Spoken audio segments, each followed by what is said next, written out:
اللهم افتح علينا حكمتك حكمتك وانشر علينا وانشر علينا رحمتك رحمتك يا ذا الجلال والإكرام. يا ذا الجلال والإكرام. الصلاة والسلام عليك يا نبي الله الصلاة والسلام عليك يا نبي الله وعلى آلك وأصحابك يا نور الله. وعلى آلك وأصحابك يا نور الله.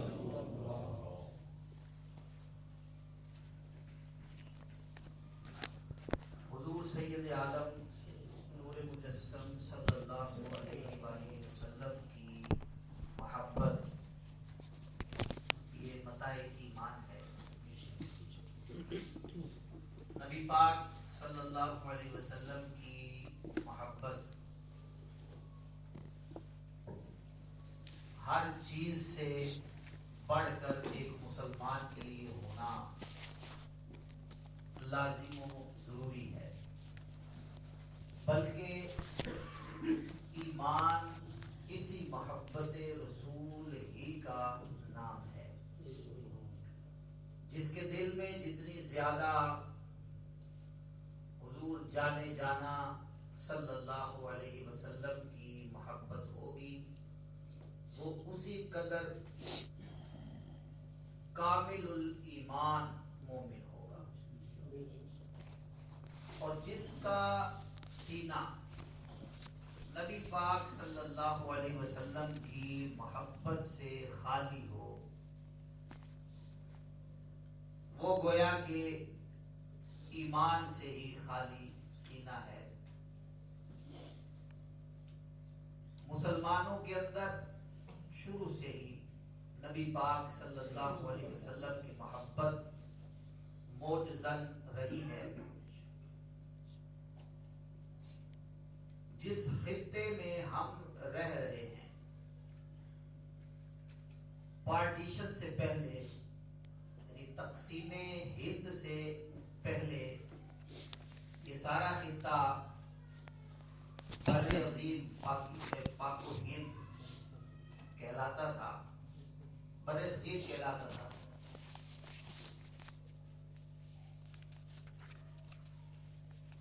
لیکن کچھ 100 سال پہلے انگریزوں نے جب ہندوستان پر اپنی میلی نظریں گاڑی وہ آئے تو تجارت کے بہانے تھے لیکن یہاں پر حکومت کرنے کے خواب دیکھنے لگے اور انہوں نے اس سارے کے سارے خطے کا واحد مالک بن جانے کے لیے سازشوں کے بازار گرم کیے. لیکن یہ کام کوئی اتنا آسان نہیں تھا کہ کوئی برطانیہ سے اٹھ کر آئے اور ہندوستان جہاں پر مسلمان 1000 سال سے حکومت کر رہے تھے وہاں آ کر قبضہ کر لے. آسان کام نہیں تھا. تو سفید چمڑی کے نیچے چھپی ہوئی خباثت نے جو اس وقت پلان کیا، انگریزوں نے جو پلان کیا وہ یہ تھا کہ مسلمانوں کو اندرونی طور پر کمزور کیا جائے اور اس ملک کا جو نظام ہے وہ اپنے ہاتھ میں کیا جائے. اب سوال یہ اٹھا کہ یہ کام کس طرح کیا جائے. تو انہوں نے اپنے جو ماہرین تھے ان کو اس کام کے لیے لگا دیا. انہوں نے جو رپورٹ دی کہ مسلمانوں کو ہم زیر کس طرح کر سکتے ہیں، ان کو کمزور کیسے کر سکتے ہیں، ان کے ماہرین نے یہ رپورٹ دی کہ اگر ہم ان کے دلوں سے ان کے نبی کی محبت کو نکال دیں، ان کے نبی کی محبت ان کے دلوں سے نکل جائے تو مسلمان کمزور ہو جائیں گے. اب پھر یہ سوال تھا کہ یہ محبت کیسے نکالی جائے. ان کی اپنے نبی کے ساتھ جو محبت کا تعلق ہے وہ بڑا جذباتی تعلق ہے. ہر چیز سے بڑھ کر یہ اپنے نبی سے محبت کرتے. ہمارا ماضی ان کے پیش نظر تھا کہ رسول اللہ صلی اللہ تعالی علیہ وآلہ وسلم کی محبت کے لیے اور نبی پاک صلی اللہ علیہ وسلم کی محبت کو اپنی ڈھارس بنا کر یہ 313 بھی 1000 کے لشکر سے بھیڑ جایا کرتے تھے. بھوکے پیاسے میدان جہاد میں یہ اتر جاتے تھے. یہ ماضی سارا ان کے پیش نظر تھا. اب اس کے لیے جو انہوں نے پلان کیا وہ یہ تھا کہ ان کے دلوں سے محبت رسول نکالی جائے. اب سوال یہ تھا کیسے نکالی جائے. تو اس کے لیے انہوں نے مسلمان کہلانے والوں کو ہی خریدا. مال کا لالچ دے کر، عہدوں کا لالچ دے کر مسلمانوں کو ہی خریدا. اور کچھ لوگ ان کے ہاتھ چڑھ گئے. ہر قوم کے اندر جیسے غدار ہوتے ہیں، تو انگریزوں نے کچھ لوگوں کو خرید کر ان سے ایسی عبارتیں لکھوائیں جو کہ اسلام کے خلاف تھی. نبی پاک صلی اللہ تعالی علیہ وآلہ وسلم کی ذات والا صفات پر حرف گیری تھی. حضور کی شان عظیم میں نقص نکالنے کی کوشش کی گئی. حضور کے علم کو ہدف تنقید بنایا گیا. نبی پاک کی خاتمیت کو نشانہ بنایا گیا. علماء دیوبند ان کے ہتھے چڑھے جن سے یہ عبارتیں لکھوائی گئی. اور اس کے بعد پھر مرزا قادیانی سے نبوت کا دعویٰ کروایا گیا. اور یوں مسلمان گروہ تر گروہ ہوتے گئے. مسلمانوں کی وحدت پارا پارا ہو گئی. وہ جو اتحاد تھا وہ انتشار کا شکار ہوا. اور ایک وقت ایسا آیا کہ پھر علماء کو، جب علماء نے جہاد کا فتویٰ دیا انگریز کے خلاف، حضرت علامہ شاہ فضل حق خیر آبادی رحمت اللہ علیہ کی کمانڈ میں، جس میں اعلیٰ حضرت کے دادا مولانا رضا علی خان بھی تھے، مولانا کفایت علی کافی تھے، دیگر بڑے بڑے اکابر علماء، جب انہوں نے جہاد کا فتویٰ دیا تو علماء کے خلاف یہ کریک ڈاؤن آج سے نہیں ہو رہا. آج بھی ختم نبوت کے لیے کھڑے ہونے والوں کے خلاف جو کریک ڈاؤن کیا جاتا ہے، اس کے تانے بانے انہی کے آقاؤں یعنی انگریزوں کے ساتھ ملے ہوئے ہیں. ہزاروں علماء کو شہید کیا گیا. عوام اہل سنت مسلمانوں کو ان کی لاشوں کو جنگلوں کے اندر لے جا کر درختوں کے ساتھ لٹکا دیا گیا.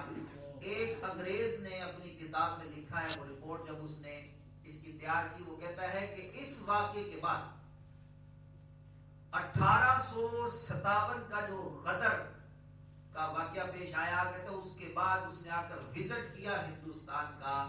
وہ کہتا ہے کہ 20 میل تک، 20 میل کا فاصلہ بڑا فاصلہ ہوتا ہے. اگر اس کو کلومیٹروں پہ لے کر جائے نا تو 2-3 شہر آباد ہو جاتے اتنے فاصلے پر. تو کہا کہ 20 میل تک کوئی درخت ایسا نہیں تھا جس پر کسی نہ کسی مسلمان کی لاش نہ لٹکی ہو. اتنے مظالم کیے گئے. اور یہ سب کس لیے تھا کہ مسلمانوں کے دل سے رسول اللہ کی محبت نکال لی جائے، اپنا نظام ان کو دیا جائے. اسی کے لیے جھوٹا نبی کھڑا کیا گیا کہ جب کوئی جھوٹا نبی کھڑا ہوگا وہ کہے گا کہ اب جہاد منسوخ ہو گیا تو مسلمان جہاد کی بات نہیں کریں گے.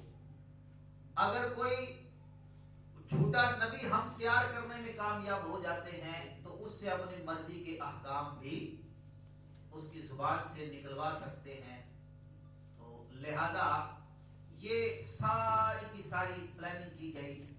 اقبال نے اسی طرف اشارہ کیا تھا. وہ اقبال کہتا ہے کہ وہ فاقہ کش کے موت سے ڈرتا نہیں ذرا، روح محمد اس کے بدن سے نکال دو.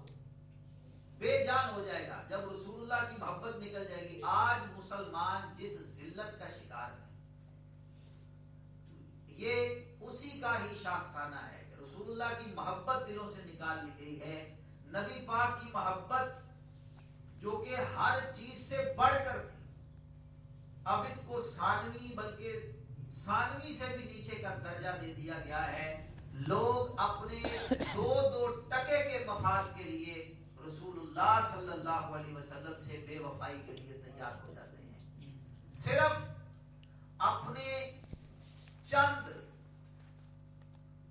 چند روپوں کے مفاد کے لیے ایسے لوگوں سے کاروباری مشارکت کر لی جاتی ہے، نکاح کر لیے جاتے ہیں جو رسول اللہ صلی اللہ علیہ وسلم کے دشمن ہوتے ہیں، اللہ کے دشمن ہوتے ہیں. اس چیز کا لحاظ نہیں رکھا جاتا. آج کے سبق میں یہ ساری تمہید ذکر کرنے کا مقصد یہ ہے کہ تھوڑا آج کے سبق کی اہمیت کو ذہنوں میں اجاگر کیا جائے کہ آج ہم یہ پڑھیں گے کہ نبی پاک صلی اللہ علیہ وسلم کی محبت ہر چیز سے بڑھ کر ہے. اور قرآن اس حوالے سے کیا کہتا ہے آج ہم انشاءاللہ اس کے متعلق کچھ پڑھیں گے، سنیں گے، سمجھیں گے اور عمل کی نیت کریں گے. اچھا ایک بات اور میں کر دوں. ہم دیکھیے آج 28واں دن ہے. 28واں دن ہے نا فہم قرآن کورس 30 دن کے لیے منعقد کیا گیا. آج اس کا 28واں دن ہے. 27واں اصل 31 دن بنتے ہیں 20 تک. 28واں دن ہے آج.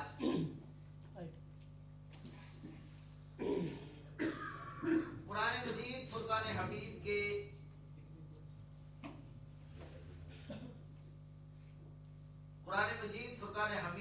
فہم کے لیے ہم سب نے وقت دیا، اپنی اپنی مصروفیات کو ترک کیا، چھوڑا، اپنے کاموں کو مینج کیا اور باقاعدگی کے ساتھ آنے والے آتے رہے.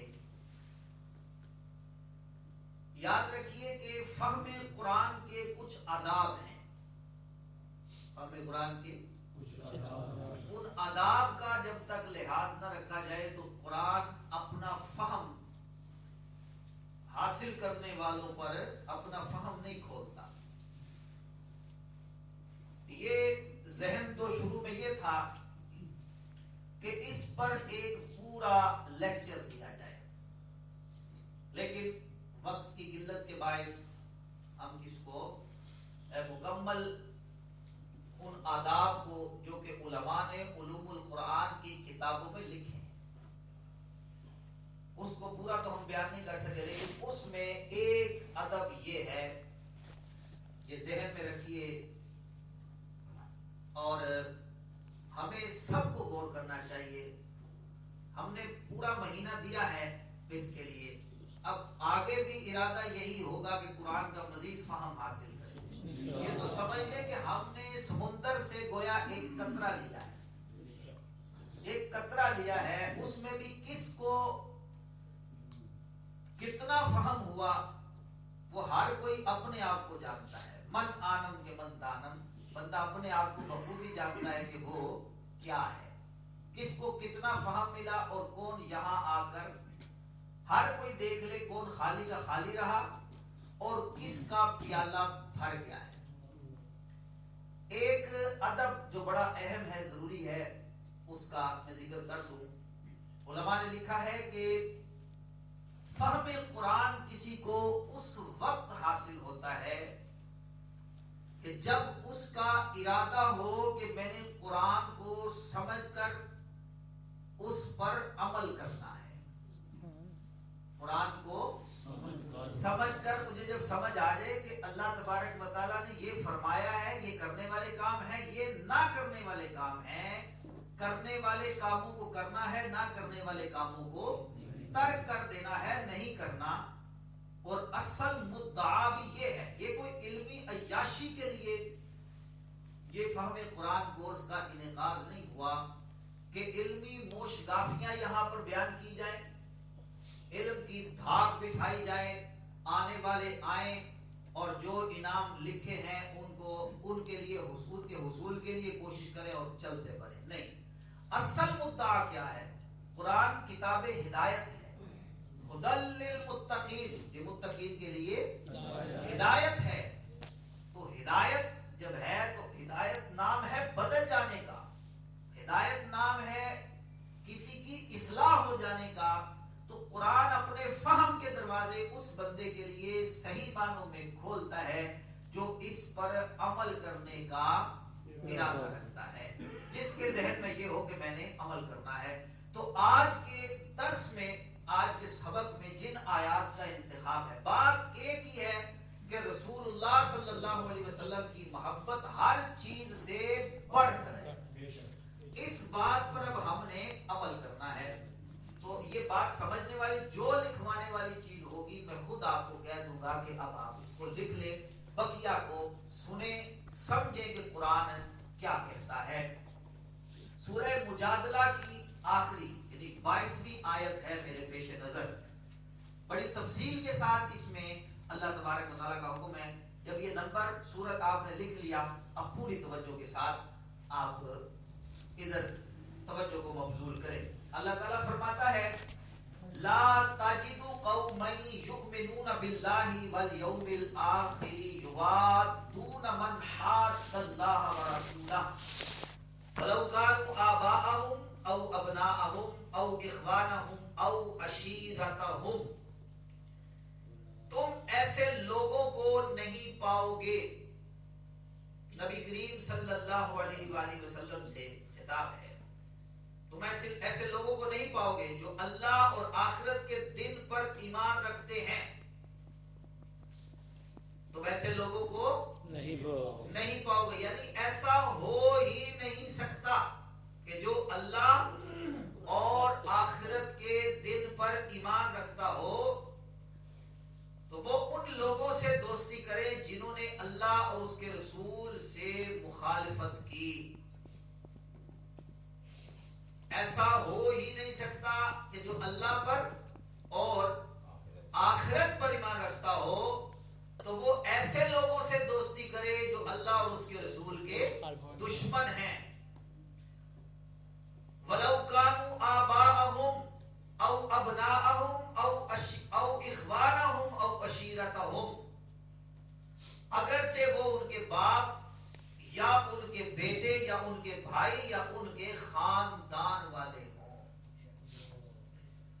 اللہ اور اس کے رسول کے جو دشمن ہیں، جنہیں اللہ اور اس کے رسول کی مخالفت کی، چاہے وہ باپ ہو، بیٹا ہو، بھائی ہو یا خاندان کا کوئی فرد ہو، کیا فرمایا؟ ایسا ہو ہی نہیں سکتا کہ جو ایمان والا ہے ان سے پھر دوستی کرے. اولئک کتب فی قلوبہم الایمان وأیدہم بروح منہ. یہ وہ لوگ ہیں کون جو ایسوں سے دوستی نہ کریں، جو ایسوں سے دوستی نہ کریں. اب ان کے اوصاف ان کو ملے گا کیا؟ اللہ تعالیٰ وہ بیان کر رہا ہے اولئک کتب فی قلوبہم الایمان وأیدہم بروح منہ. یہ وہ لوگ ہیں جن کے دلوں میں اللہ نے ایمان نقش فرما دیا. یہ وہ لوگ ہیں جن کے دلوں میں اللہ نے ایمان نقش فرما دیا اور اپنی طرف کی روح سے ان کی مدد کی. اپنی طرف کی روح سے ان کی مدد، یعنی جبریل امین کے ذریعے اللہ تعالیٰ ان لوگوں کی پھر مدد فرماتا ہے. آگے فرمایا وَيُدْخِلُهُمْ جَنَّاتٍ تَجْرِي مِن تَحْتِهَا الْأَنْهَارُ خَالِدِينَ فِيهَا، اور وہ انہیں ان باغوں میں داخل فرمائے گا جن کے نیچے نہریں بہتی ہیں، ان میں ہمیشہ رہیں گے. رضی اللہ عنہم ورضوا عنہ، اللہ ان سے راضی ہوا اور وہ اللہ سے راضی ہوئے. اولئک حزب اللہ، یہ اللہ کی جماعت ہے. یہ اللہ کی کون؟ کن کی بات ہو رہی ہے؟ جو اللہ اور اس کے رسول کے دشمنوں سے بائیکاٹ